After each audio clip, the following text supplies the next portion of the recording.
Assalamualaikum warahmatullahi wabarakatuh. Selamat siang teman-teman semua.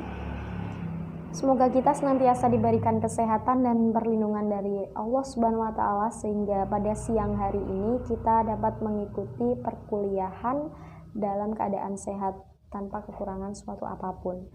Pada pertemuan kali ini kami dari kelompok 2 akan mempresentasikan terkait dengan mekanisme penentuan harga menurut Al-Ghazali, keseimbangan penawaran dan permintaan. Sebelumnya perkenalkan, nama saya Inayatun Nailah NIM 195 dan ada dua rekan saya, Nisa Ihsani NIM 193 dan Muhammad Hafid Aldinova NIM 194. Langsung ya kita masuk ke pembahasan yang pertama terkait dengan mekanisme pasar dan penentuan harga menurut Al-Ghazali, di mana mekanisme pasar sendiri merupakan suatu sistem yang menentukan terbentuknya harga.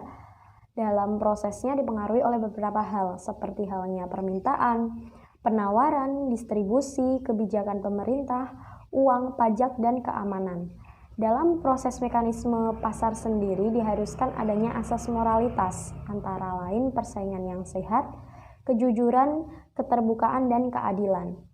Sedangkan konsep pasar menurut Al-Ghazali sendiri merupakan tempat pertukaran hak milik barang dan jasa yang terjadi antara si produsen dan konsumen yang secara alamiah.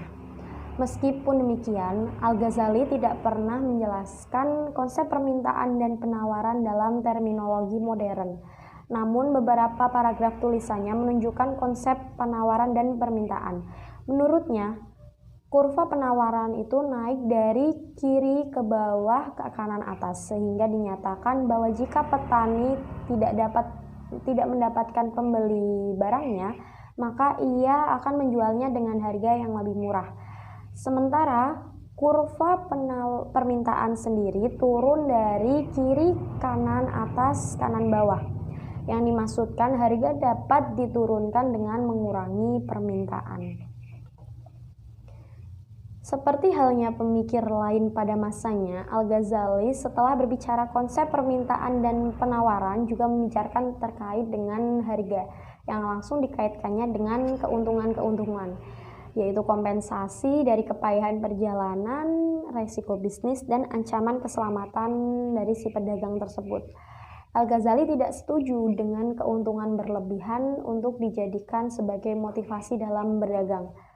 Bagi Al-Ghazali sendiri, keuntungan yang sesungguhnya itu adalah keuntungan akhirat kelak, di mana keuntungan atau RIB itu merupakan kompensasi dari kesulitan perjalanan, resiko bisnis, dan ancaman dari keselamatan si pedagang. Meskipun Al-Ghazali menyebut keuntungan dalam tulisannya, namun kita bisa pahami bahwa yang dimaksudkannya adalah harga.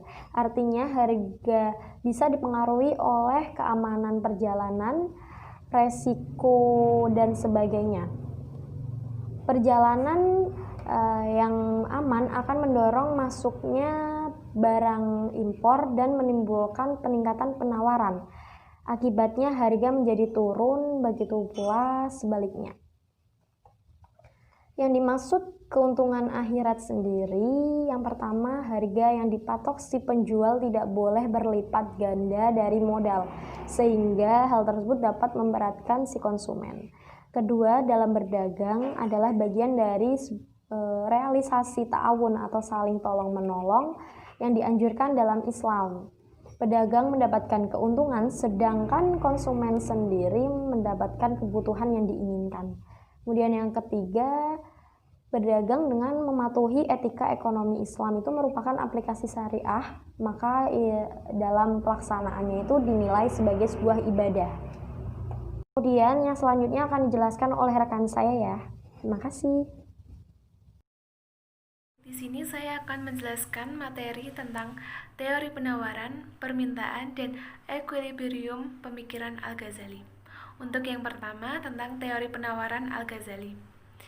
Untuk kurva penawaran yang naik dari kiri bawah ke kanan atas, dinyatakan oleh Al-Ghazali dalam Ihya Ulumuddin Juz 2 dalam kalimat, apabila makanan-makanan itu luas dan banyak, sedangkan orang-orang tidak membutuhkannya dan mereka tidak senang terhadap kecuali dengan harga yang murah.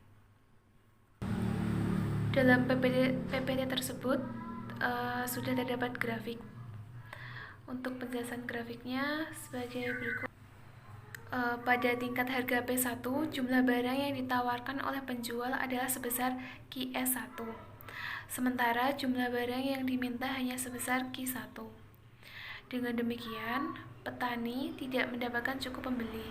Untuk mendapatkan tambahan pembeli, ia menurunkan harga jual produknya dari P1 menjadi P2, sehingga jumlah pembelinya naik dari Q1 menjadi Q2. Kemudian untuk yang kedua tentang teori permintaan Al-Ghazali. Untuk kurva permintaan yang turun dari atas ke kanan bawah dijelaskan dalam bawah, harga dapat diturunkan dengan mengurangi permintaan. Hal ini dapat digambarkan dalam bentuk grafik berikut ini. Bisa dilihat dalam PPT.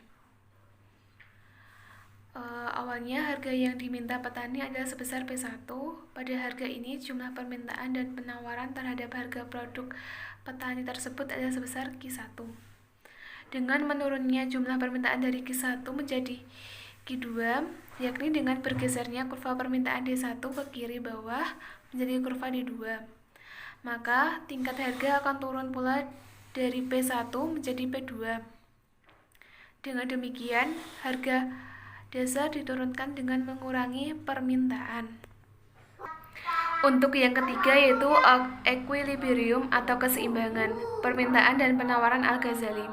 Dengan memahami teori permintaan dan penawaran yang digambarkan Al-Ghazali, jelaskan bahwa keseimbangan pasar akan tercapai ketika petani dan pembeli hasil pertanian rela sama rela, yaitu tidak ada kezaliman salah satu pihak, baik petani maupun pembeli. Hal ini dapat digambarkan sebagai berikut pada gambar PPT tersebut. Untuk penjelasan pada grafik dalam PPT tersebut adalah D adalah kurva permintaan terhadap produk petani, sedangkan S adalah kurva penawaran terhadap produk petani. Keseimbangan pasar terjadi pada saat perpotongan antara kurva S dan D, yaitu pada E, di mana E adalah titik keseimbangan permintaan dan penawaran dalam keadaan ridho sama ridho atau antara din minkum, rela sama rela. Pemikiran Al-Ghazali tentang hukum supply and demand untuk konteks zamannya cukup maju dan mengejutkan, dan tampaknya dia paham betul tentang konsep elastisitas permintaan. Sekian presentasi dari saya. Selanjutnya akan dijelaskan oleh rekan saya yaitu Aldi. Terima kasih. Kelemahan dan kelebihan mekanisme pasar Al-Ghazali. Yaitu kelemahan mekanisme pasar bagi Al-Ghazali yaitu pertama, kemudaratan merata. Bagi Al-Ghazali, kelemahan dari mekanisme pasar diantaranya penimbunan atau ikhtiar. Penjual makanan itu menyimpan makanan dagangannya menanti mahalnya harga, dan itu merupakan kezaliman umum. Pelakunya tercela menurut syara. Bagi Al-Ghazali, larangan itu mutlak dan pandangannya dengan itu berkaitan dengan waktu dan jenis. Yang kedua yaitu kemudaratan bagi orang yang bermuamalah. Bagi Al-Ghazali, seluruh apa yang dipandang memudaratkan bagi orang yang bermuamalah itu adalah kezaliman. Adapun kemudaratan menurut Al-Ghazali bagi orang yang bermuamalah yaitu yang pertama, tidak memuji barang dagangannya dengan sesuatu yang tidak ada padanya, tidak menyembunyikan akan cacat-cacat dan sifat-sifatnya walaupun tersembunyi, tidak menyebutkan sedikit pun mengenai timbangan dan ukuran, dan yang terakhir yaitu tidak menyembunyikan harga. Kelebihan mekanisme bagi Al-Ghazali, yang pertama itu berbuat baik dalam pasar. Bagi Al-Ghazali, derajat berbuat baik dalam muamalah diperoleh dari tentang tipu daya.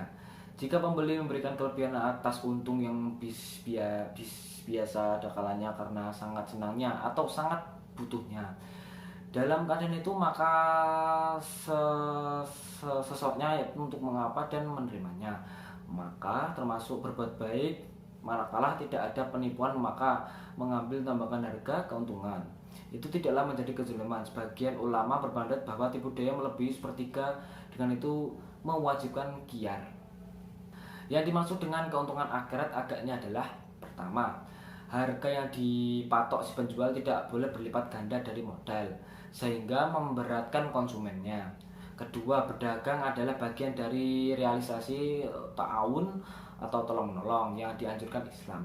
Pedagang mendapat untung sedangkan konsumen mendapatkan kebutuhan yang dihajatkannya. Yang ketiga yaitu berdagang dengan mematuhi etika ekonomi Islam merupakan aplikasi syar'i, maka ia dinilai sebagai ibadah. Etika perilaku pasar. Agar mekanisme pasar dapat berjalan dengan baik, maka diperlukan etika dan moral bagi pelakunya, di mana dalam pandangan Al-Ghazali pasar harus berjalan bebas dan bersih dari segala bentuk penipuan. Sehingga Al-Ghazali mengutuk praktis-praktis pemalsuan, penipuan dalam mutu barang dan pemasaran serta pengendalian pasar melalui perjanjian rahasia dan manipulasi harga. Dalam berdagang, ia menekankan pada kejujuran dan kebenaran dalam sebuah bisnis, karena dalam praktisnya dalam berdagang, sebuah iklan palsu merupakan kejahatan pasar yang justru membawa kemudaratan bagi orang yang bermuamalah. Sekian presentasi dari kelompok kami. Mohon maaf jika ada kesalahan kata. Akhir salam. Wassalamualaikum warahmatullahi wabarakatuh.